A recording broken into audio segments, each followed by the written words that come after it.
Hello friends, welcome to my study channel Krishi Darshan. आज का मेरा टॉपिक है सोरघम सिकनेस। तो आज हम जानेंगे कि सोरघम सिकनेस, इसको हम सोरघम इफ़ेक्ट भी कहते हैं, क्या होता है। तो सोरघम सिकनेस को जानने से पहले जैसे हम एक कहते हैं कि जैसे कोई खरीफ सीजन है।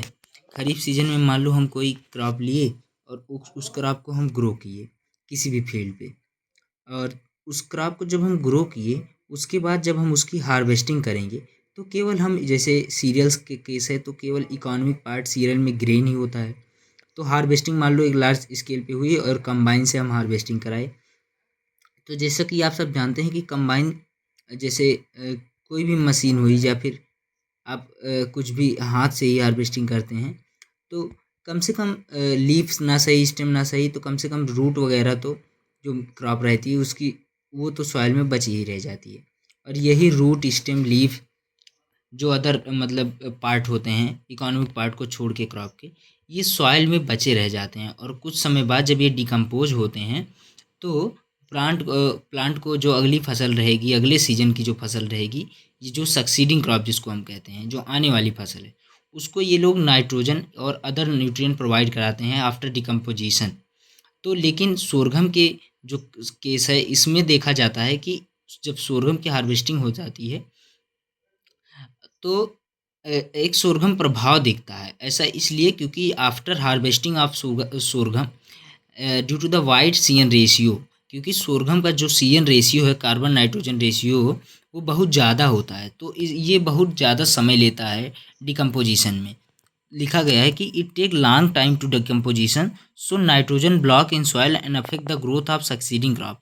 भाई डिकम्पोजिशन में ज़्यादा समय लेगा तो जो अगली क्रॉप रहेगी उसको नाइट्रोजन मिल ही नहीं पाएगा उतना जितना कि चाहिए, क्योंकि कुछ ही अमाउंट हम जो है कुछ अमाउंट तो हम मतलब फर्टिलाइज़र से देते हैं और कुछ जो है हमारी ऑलरेडी सॉइल में रहती है। ऐसा क्यों? क्योंकि जो प्रीवियस क्रॉप है वही एक ऑर्गेनिक मास प्रोवाइड करा के एक बढ़िया न्यूट्रिएंट प्रोवाइड कराती है अगली क्रॉप के लिए।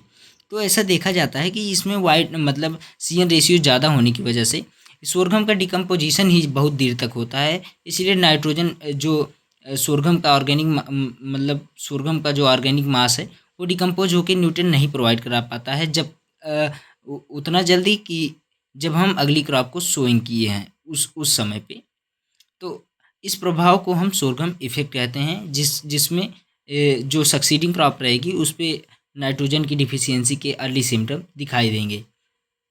इस प्रभाव को दूर करने के लिए टू रिड्यूस द अफेक्ट, इसमें हम 25% ज़्यादा नाइट्रोजन मतलब अप्लाई करते हैं। जैसे हम किसी क्रॉप को 100 केजी दे रहे हैं तो अगर मान लो किसी फील्ड में सोरघम की खेती हुई रही होगी तो उसकी हार्वेस्टिंग बाद मान लीजिए हम अगली क्रॉप ले रहे हैं तो उस क्रॉप को हम जैसे 100 केजी चाहिए उसको नाइट्रोजन, तो हम उसको हम 125 केजी ज़्यादा दे देंगे नाइट्रोजन, क्योंकि 25 केजी जो है सोरघम इफेक्ट को कम करने के लिए दिया गया है। क्योंकि अगर सोरघम की क्रॉप लगी हुई है तो उसके बाद हमें दूसरी क्रॉप लगाएंगे तो उसमें अगर ज़्यादा नाइट्रोजन नहीं देंगे तो उतना वो नाइट्रोजन कंज्यूम नहीं कर पाएगी सॉइल से और उसमें मतलब जो डिफिशियंसी सिम्टम है ये दिखाई पड़ेंगे। तो आज के लिए बस इतना ही। सोरघम सिकनेस, मिलते हैं अगले वीडियो में। Thank you.